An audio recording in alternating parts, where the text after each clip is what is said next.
Good morning and Jai Hind. In this video, we are going to study the chapter The Signalman from our literature book. The Signalman is a short story by English author Charles Dickens, first published as part of the Mugby Junction collection in 1866, Christmas edition of Victorian periodical All the Year Round. A ghost story loosely based on the tragic Clayton Tunnel crash that happened 5 years before. It centers on a railway signalman who is being haunted by a ghost.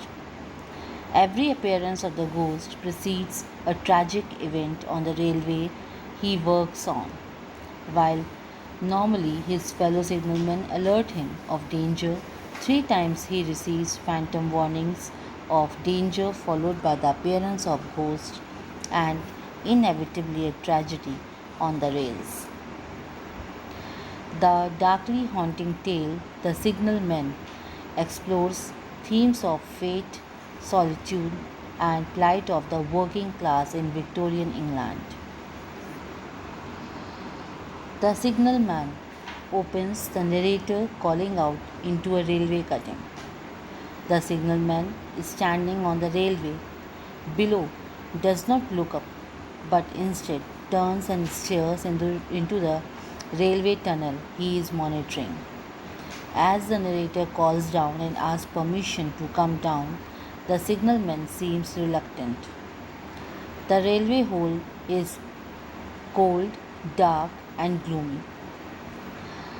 The other signalman seems afraid of the narrator, who tries to put him at ease.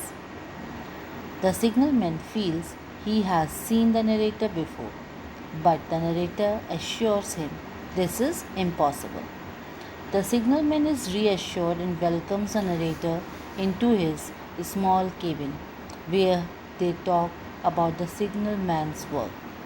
It is described as dull, monotonous routine, but the signalman says he feels this is his lot in life because he wasted academic opportunities when he was young. The narrator describes the signalman as a dutiful employee, but he seems distracted by his signal bell when it is not ringing and seems troubled. He will not speak of what is disturbing him. Before the narrator leaves, the signalman asks him not to call for him when he is back on top of the hill or if he sees him tomorrow. The next day, the narrator returns and, following the signalman's request, does not call on him. The signalman calls for him instead and tells him his story. He is being haunted by a recurring spirit that he has seen several times at the entrance of the tunnel. With each appearance of the spirit, a tragedy soon follows. The first time, the signalman heard the same words the narrator had said and saw a man desperately waving. He ran into the tunnel but found no one. A few hours later, there was a terrible train crash where many died.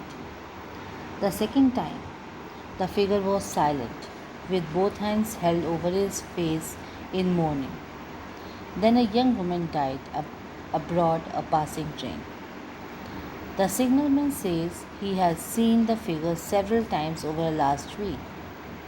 Although the narrator is skeptical about the existence of ghosts and suggests the signalman may be hallucinating, the signalman so soon runs off when he sees the ghost and hears his bell ring. However, the narrator hears nothing. The signalman is sure that these accidents are foretelling a third tragedy to come and is beginning to grow sick with frustration. He does not know why he has been chosen to know about these tragedies and have no power to stop them. The narrator believes his new friend has been driven insane and suggests to go to see a doctor. The next day, the narrator returns to the railway cutting and sees a mysterious figure at the mouth of the tunnel. It is not a ghost, However, it is a group of officials investigating an incident on the line. The signalman is dead, having been hit by an ongoing train. He had been staring into the track, focused on something, and failed to get out of the way. The driver of the train explains that he tried to warn him of the danger and even called for him to get out of the way and waved his arm. As the story ends, the narrator notices that this is exactly what the poor signalman saw the spectre doing the near night before. For the third time in a row, the spirit had mimicked the tragedy that was soon to occur, and this time it brought doom for the signalman.